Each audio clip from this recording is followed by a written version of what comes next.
ಪುಷ್ಯ ಮಾಸದ ಕೃಷ್ಣ ಪಕ್ಷದ ಏಕಾದಶಿಯನ್ನು ಷಟ್ತಿಲಾ ಏಕಾದಶಿ ಎಂದು ಕರೆಯಲಾಗುತ್ತದೆ. ಈ ದಿನ ವಿಷ್ಣು ಹಾಗೂ ಶ್ರೀಕೃಷ್ಣನನ್ನು ಪೂಜಿಸಿ ಆರಾಧಿಸುವ ಸಂಪ್ರದಾಯವಿದೆ. ವಿಶೇಷವಾಗಿ ಎಳ್ಳನ್ನು ಅರ್ಪಿಸುವುದೇ ಈ ಏಕಾದಶಿಯ ಮಹತ್ವ ಎಂದು ಪದ್ಮಪುರಾಣದಲ್ಲಿ ಹೇಳಲಾಗಿದೆ. ಹಾಗಾಗಿ ಈ ದಿನ ಎಳ್ಳನ್ನು ದಾನ ಮಾಡಿದಷ್ಟು ಪಾಪಗಳಿಂದ ಮುಕ್ತಿ ಸಿಗುತ್ತದೆ ಎಂಬ ನಂಬಿಕೆ. ಧಾರ್ಮಿಕ ನಂಬಿಕೆಯ ಪ್ರಕಾರ ಈ ಉಪವಾಸವನ್ನು ಆಚರಿಸಿ ಪೂಜೆ, ದಾನ, ನೈವೇದ್ಯ ಅರ್ಪಿಸುವುದರಿಂದ ಒಬ್ಬ ವ್ಯಕ್ತಿಯು ಕನ್ಯಾದಾನ ಮಾಡಿದಷ್ಟು ಫಲ, ಸಾವಿರಾರು ವರ್ಷಗಳ ಕಾಲ ತಪಸ್ಸು ಮಾಡಿದ ಫಲ ಹಾಗೂ ಚಿನ್ನವನ್ನು ದಾನ ಮಾಡಿದಷ್ಟು ಪುಣ್ಯವನ್ನು ಪಡೆದುಕೊಳ್ಳುತ್ತಾನಂತೆ. ಷಟ್ತಿಲಾ ಎಂದರೆ 6 ವಿಧದ ಎಳ್ಳು ಬೀಜಗಳನ್ನು ಒಳಗೊಂಡಿರುವ ಏಕಾದಶಿ.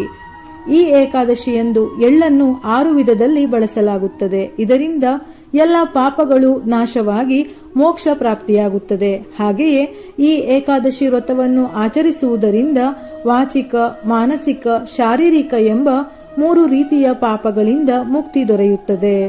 2024 ಫೆಬ್ರವರಿ 6 ಮಂಗಳವಾರ ಅಂದರೆ ನಾಳೆ ಪುಷ್ಯ ಮಾಸದ ಕೃಷ್ಣ ಪಕ್ಷದ ಷಟ್ತಿಲಾ ಏಕಾದಶಿಯನ್ನು ಆಚರಿಸಲಾಗುತ್ತದೆ.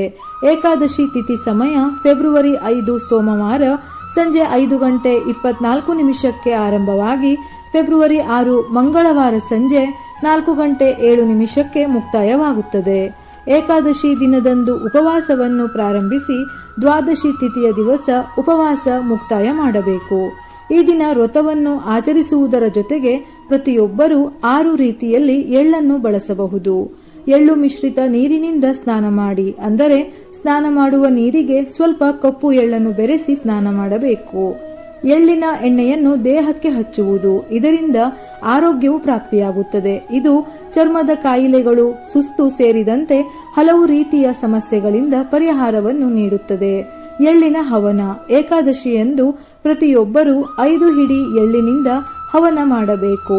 ಹವನ ಮಾಡುವ ಮೊದಲು ಹಸುವಿನ ತುಪ್ಪದಲ್ಲಿ ಎಳ್ಳನ್ನು ಬೆರೆಸಿ ನಂತರ ವಿಷ್ಣುವಿನ ನಾಮಸ್ಮರಣೆ ಮಾಡುತ್ತಾ ಶ್ರದ್ಧಾ ಭಕ್ತಿಯಿಂದ ಹವನವನ್ನು ಮಾಡುತ್ತಾರೆ. ಎಳ್ಳು ನೀರಿನ ಸೇವನೆ. ಏಕಾದಶಿಯಂದು ಪ್ರತಿಯೊಬ್ಬರೂ ನೀವು ಕುಡಿಯುವ ನೀರಿನಲ್ಲಿ ಎಳ್ಳನ್ನು ಬೆರೆಸಿ ಆಗಾಗ ಕುಡಿಯುತ್ತಿರಬೇಕು. ಹೀಗೆ ಮಾಡುವುದರಿಂದ ಅನೇಕ ರೋಗಗಳು ಗುಣವಾಗುತ್ತದೆ. ಈ ದಿನ ದಕ್ಷಿಣಕ್ಕೆ ಮುಖ ಮಾಡಿ ಪೂರ್ವಜರಿಗೆ ಎಳ್ಳನ್ನು ಅರ್ಪಿಸಿದರೆ ಪೂರ್ವಜರ ಆಶೀರ್ವಾದ ಸಿಗುತ್ತದೆ. ಕುಟುಂಬದಲ್ಲಿ ಸಂತೋಷ, ಶಾಂತಿ, ಸಮೃದ್ಧಿ ನೆಲೆಸುತ್ತದೆ. ಎಳ್ಳು ದಾನ. ಏಕಾದಶಿಯಂದು ಎಳ್ಳನ್ನು ದಾನ ಮಾಡುವ ವಿಶೇಷ ಮಹತ್ವವನ್ನು ಪುರಾಣ ಗ್ರಂಥಗಳಲ್ಲಿ ಹೇಳಲಾಗಿದೆ.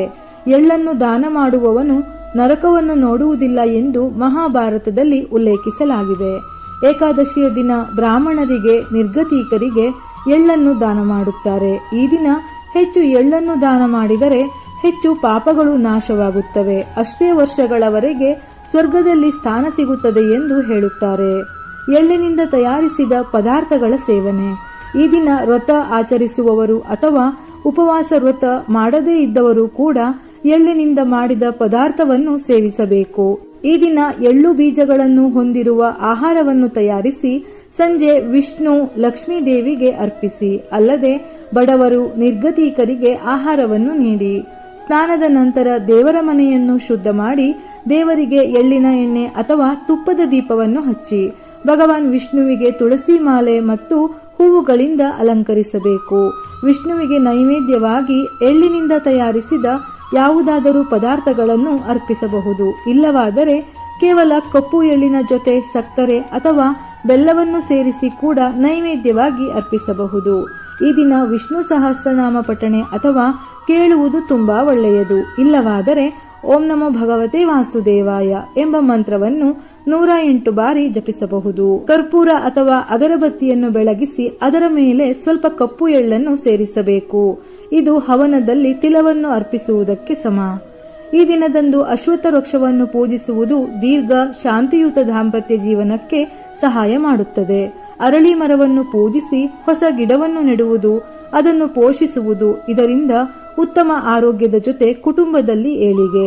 ನ್ಯಾಯಾಲಯದ ಪ್ರಕರಣಗಳಲ್ಲಿ ಜಯ ಸಾಧಿಸಲು ಈ ದಿನ ಹಸುವಿಗೆ ಬಾಳೆಹಣ್ಣು ತಿನ್ನಿಸಿ.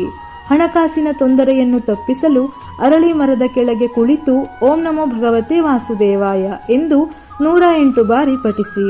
ವಿಷ್ಣುವಿನ ಅಥವಾ ವಿಷ್ಣುವಿಗೆ ಸಂಬಂಧಿಸಿದ ದೇವಾಲಯಕ್ಕೆ ಭೇಟಿ ನೀಡಿ ನಿಮ್ಮ ಕೈಲಾದ ಸಣ್ಣ ಪುಟ್ಟ ಸೇವೆ, ಪೂಜೆ, ದಾನವನ್ನು ಮಾಡಿ. ಇದರಿಂದ ವಿಷ್ಣುವಿನ ಸಂಪೂರ್ಣ ಅನುಗ್ರಹದ ಜೊತೆ ಸಕಲವೂ ಪ್ರಾಪ್ತಿಯಾಗುತ್ತದೆ. ವಿಡಿಯೋ ಇಷ್ಟ ಆಗಿದ್ದಲ್ಲಿ ಮರೆಯದೆ ಲೈಕ್ ಮಾಡಿ, ನಮ್ಮ ಚಾನೆಲ್ ಅನ್ನು ಸಬ್ಸ್ಕ್ರೈಬ್ ಮಾಡಿ. ಇದೇ ರೀತಿಯ ಮನಮುಟ್ಟುವ ಉಪಯುಕ್ತ ಮಾಹಿತಿಗಳಿಗಾಗಿ ಮತ್ತೆ ಭೇಟಿಯಾಗೋಣ.